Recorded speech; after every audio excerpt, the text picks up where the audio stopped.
भूतं च भव्यं च सर्वं यस्याधितिष्ठति स्वर्यस्य च केवलं तस्मै ज्येष्ठाय ब्रह्मणे नमः। वेद विज्ञान आलोक ग्रंथ के मेरे प्रिय पाठकगण, एक लंबे समय के पश्चात हम वेद विज्ञान आलोक पढ़ाने का कार्य पुनः प्रारंभ करते हैं। बीच में बहुत सारी वीडियोज आई, निरुक्त भाष्य भी किया और 3 पुस्तकें की वो भी आने वाली हैं। पहले इसकी 83 वीडियो हैं, आज 84वां वीडियो प्रारंभ करते हैं। वेद विज्ञान आलोक कक्षा नाम से 1 से लेकर 83 वीडियोज हमारे चैनल पर आप देख सकते हैं और बहुतों ने देखी भी होंगी। 83 वीडियो में पृथ्वी महाभूत के विषय में चर्चा की गई है। इसके पश्चात इस पूर्व पीठिका में आता है फोटोन व मूल कणों की उत्पत्ति की वैदिक प्रक्रिया। फोटोन और मूल कणों की उत्पत्ति वर्तमान विज्ञान के लिए रहस्य है। वस्तुतः वे इन्हें इटर्नल, लगभग इटर्नल मानते हैं, लेकिन ऐसा नहीं है। ये दोनों ही विभिन्न रश्मियों, छंद और प्राण रश्मियों से बनते हैं। उस प्रक्रिया को हम यहाँ नहीं बताएंगे, वो बहुत विस्तृत प्रक्रिया है। किसी बड़े वैज्ञानिक मंच पर ही बताने योग्य है। क्वांटा की द्वैत प्रकृति, क्वांटा तरंग और कण दोनों रूपों में कैसे व्यवहार करता है, जब तक हमें किसी क्वांटा फोटोन की संरचना नहीं पता लगेगी, तब तक हम ये कह नहीं सकते कि ये दोनों प्रकार से कैसे व्यवहार करता है। क्योंकि किसी भी फोटोन में 360 प्रकार की रश्मियाँ होती हैं। प्रकार की, ध्यान दें, 360 रश्मियाँ नहीं, 360 प्रकार की। एक फोटोन से दूसरे फोटोन में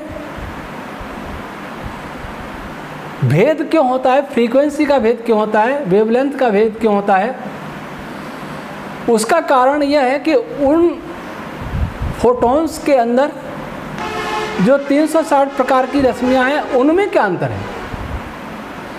अगर एक जैसी रश्मियाँ हों तो सबके गुण एक जैसे होंगे, एक ही आवृत्ति होगी, एक ही तरंग दैर्ध्य होगी, परंतु ऐसा नहीं होता। वह 360 प्रकार की हैं, न कि 360 रश्मियाँ।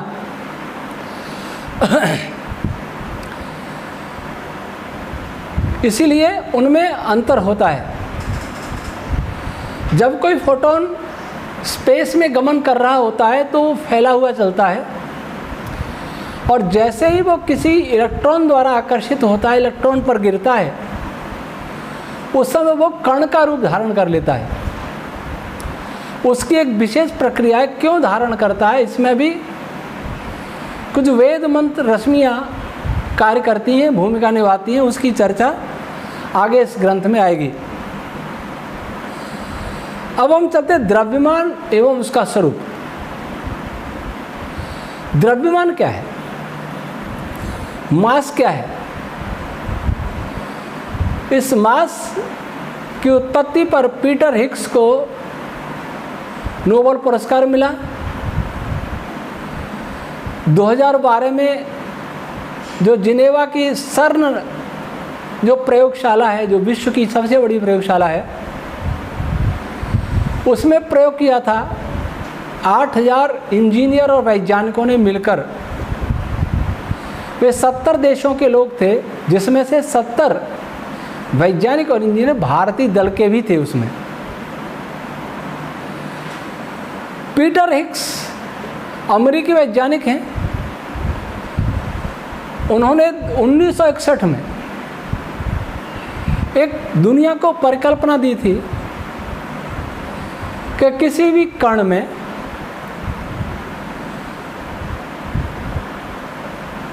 या किन्हीं कणों में द्रव्यमान मास होता है, किन्हीं में नहीं भी होता है। जैसे फोटोन में नहीं होता है, उनकी दृष्टि से, मेरी दृष्टि से नहीं, आधुनिक विज्ञान की दृष्टि से फोटोन का रेस्ट मास शून्य होता है। वे कहते हैं फोटोन का रेस्ट मास शून्य होता है, और जब उनसे ये प्रश्न करेंगे फोटोन रेस्ट में रहता है क्या, तो कहेंगे रेस्ट में तो नहीं रहता। तो फिर उसका रेस्ट मास शून्य होता है, यह कैसे पता चला? कोई ये कहे कि घोड़ा कभी भूमि पर बैठता नहीं है, दूसरे वाक्य में यह कहने लग जाए कि जब घोड़ा बैठ जाता है तो बकरी जैसा छोटा हो जाता है। जब आप पहले कह चुके घोड़ा बैठता ही नहीं है तो बकरी जैसा हो कैसे जाएगा, वो बैठेगा ही नहीं। फिर इस कथन का क्या अर्थ है कि घोड़ा जब बैठता है तो बकरी जैसा छोटा हो जाता है। इसी प्रकार जब फोटोन सदैव गतिशील रहता है तो उसका रेस्ट मास शून्य, इसका अर्थ क्या है? या तो वो रेस्ट में कभी रहता है और तब आपने मापा, और दूसरा अर्थ ये निकलता है कि फोटोन जब गति कर रहा होता है तो उसमें मास होता है। प्रश्न इस बात का नहीं है कि मास किस रूप में होता है, प्रश्न इस बात का है कि फोटोन में मास होता है अथवा नहीं होता है। अगर रेस्ट मास 0 है तो मोशन में मास 0 नहीं होगा, उसका कोई न कोई मास होगा। जिसको छुपाया जाता है, जिसको नहीं जाना गया है अथवा छुपाया जाता है अपनी कमजोरी, ये कह दीजिए हमें नहीं पता कि उसका मास क्या होता है। रेस्ट मास 0 होता है, इसका क्या अर्थ?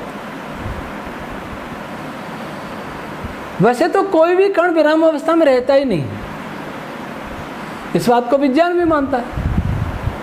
लेकिन फोटोन के विषय में तो स्पेशली वो चलते ही रहते हैं। दूसरे कण तो लगातार चलते नहीं, वाइब्रेट होकर के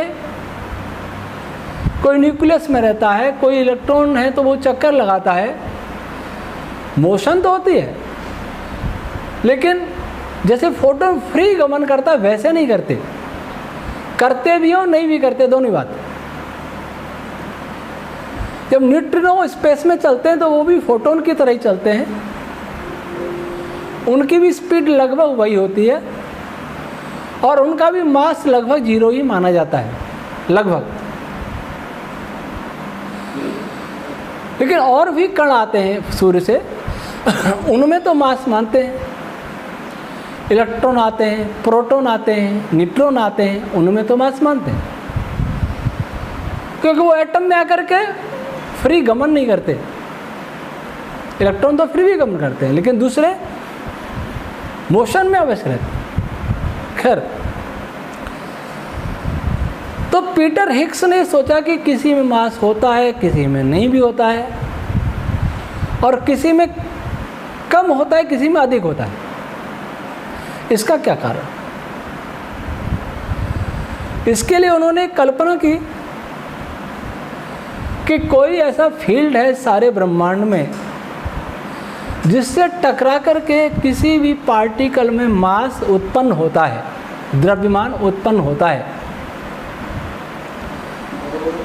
द्रव्यमान को देशी भाषा में कहें तो वजन कह लें, वैसे अशुद्ध है ये वजन।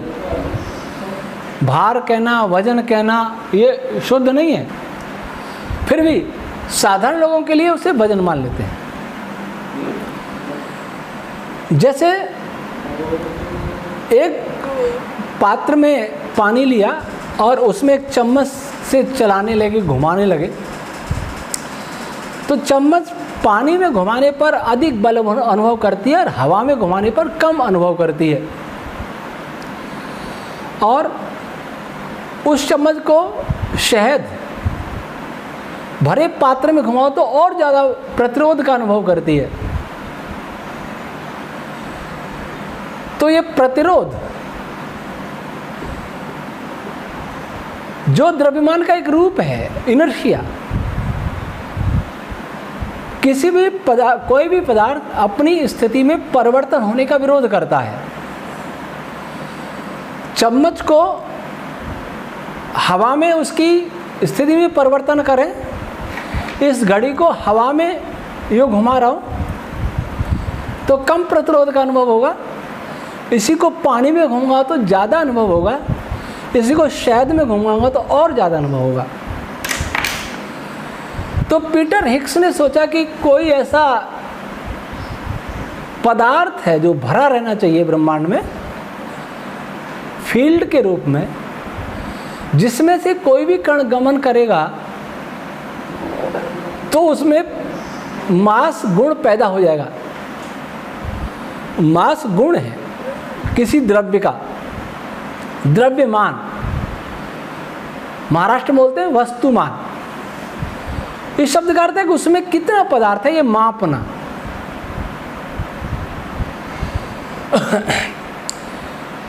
और उन्होंने उस फील्ड का नाम भी रख दिया, उस फील्ड के बोसोन का नाम रख दिया अपने नाम से, और हिग्स बोसोन।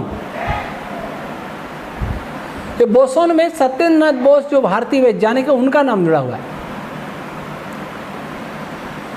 अब हिग्स बोसोन की कल्पना दी, सारी दुनिया ने उस कल्पना को महत्व दिया, क्योंकि संसार की प्रवृत्ति क्या है कि एक वैज्ञानिक जो भी कहता है उसको प्रमाण मान लेते हैं, और पश्चिमी वैज्ञानिक कहे तो बिल्कुल प्रमाण है ही।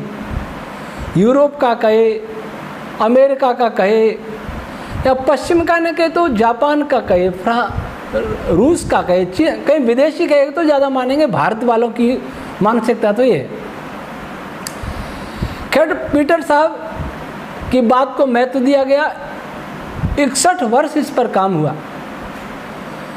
पहले तो ये काम हुआ कि उस हिग्स बोसोन को डिटेक्ट कैसे करें, कैसे खोजें, कैसे पहचानें उसको।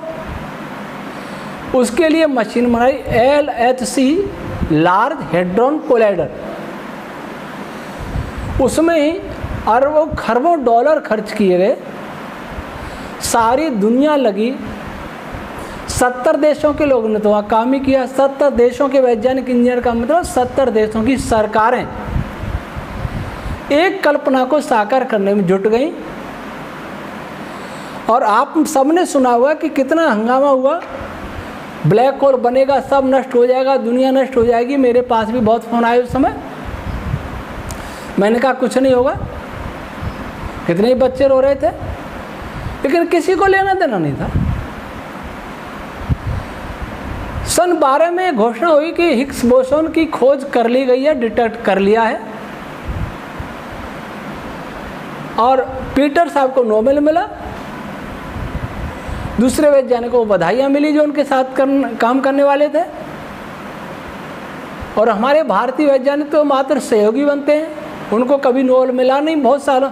कभी का मतलब 1930 में चंद्रशेखर वैकुंठ रमन को मिला था, भारत में रहते भारतीय वैज्ञानिक को। उसके बाद किसी को नोबेल नहीं मिला फिजिक्स में। अगर मिला दूसरे में चंद्रशेखर सुब्रमण्यम तो अमेरिका वासी हो गए थे, हरगोविंद खुराना भी अमेरिका गए थे। खैर इस बात के लिए मैं एक भारतीय वैज्ञानिक से TIFR में मिला, नाम नहीं लूँगा, वो भी उस टीम में थे। मैंने पूछा ये तो कोई बड़ी कल्पना नहीं है कि किसी में मास कम होता है, किसी में अधिक होता है, किसी में नहीं होता है, इसके लिए कोई फील्ड की कल्पना की जाए। जैसे मास किसी भी द्रव्य का, किसी भी पदार्थ का एक मूलभूत गुण है, वैसे ही आवेश, विद्युत आवेश भी मूलभूत गुण है। अब मैं उसी शैली में कल्पना करूं कि किसी में चार्ज अधिक होता है, किसी में कम होता है, किसी में पॉजिटिव होता है, किसी में नेगेटिव होता है, किसी में नहीं होता है। ऐसा क्यों होता है? फिर मैं कल्पना को कि कोई फील्ड होना चाहिए जिसमें से इलेक्ट्रॉन गुजरेगा तो उसमें चार्ज पैदा हो जाए, जिसमें क्वार्क गुजरेगा तो उसमें चार्ज हो जाए, किसी में फोटोन गुजरेगा तो उसमें चार्ज नहीं पैदा हो। तब आप इस विषय में क्या कहेंगे? तो वो बहुत बड़े वैज्ञानिक थे, भारतीय वैज्ञानिक, वो आश्चर्य में पड़ गए। मैंने जब मैं कहूं इस बात को, तो क्या मेरी बात को तर्क संगत मानकर संसार उस फील्ड को खोजने की कोशिश करेगा? जैसे पीटर साहब की कल्पना को तर्क संगत मानकर सारी दुनिया लगी, जैसे मैं ये कल्पना करूं तो आप क्या करेंगे? दूसरी बात, जब हिग्स बोसोन के कारण सभी पार्टिकल्स में मास होता है, और हिग्स बोसोन में मास कितना होता है? ये वैज्ञानिक कहते हैं प्रोटॉन के मास से 133 गुना, अर्थात इलेक्ट्रॉन के मास से कितना? 1837 गुणा 133। लाखों में चला गया, 2 लाख से ऊपर गया लगभग। तो इलेक्ट्रॉन में थोड़ा सा मास उसके कारण आवे, और हिग्स बोसोन में मास कहाँ से आता है? क्या हिग्स बोसोन इटर्नल है? क्या हिग्स बोसोन का मास इटर्नल है? जब हिग्स बोसोन इटर्नल हो सकता है तो प्रोटॉन क्यों नहीं हो सकता? न्यूट्रॉन क्यों नहीं हो सकता? अथवा क्वार्क क्यों नहीं हो सकता? इनमें तो हिग्स से बहुत कम मास है। तो इस बात का कोई उत्तर किसी भी साइंटिस्ट के पास दुनिया में नहीं है। अगर कोई इसका उत्तर देता है तो मैं उनका स्वागत करूंगा। कल्पना कीजिए कोई कहे कि गुड़ में मिठास,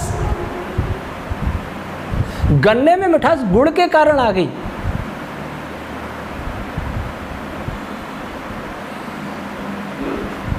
न कि गन्ने से गुड़ में मिठास आई।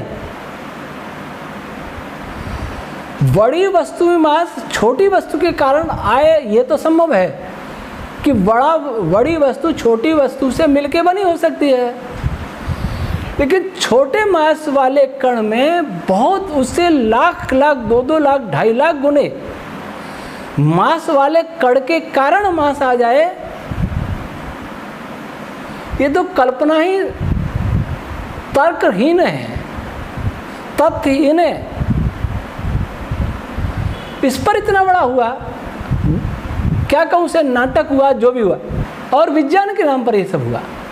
कल हम इसकी चर्चा करेंगे कि द्रव्यमान कहते किसको है, उसकी परिभाषा क्या है आधुनिक विज्ञान में, फिर वैदिक विज्ञान का बताएंगे। आज इतना ही। ओम शम।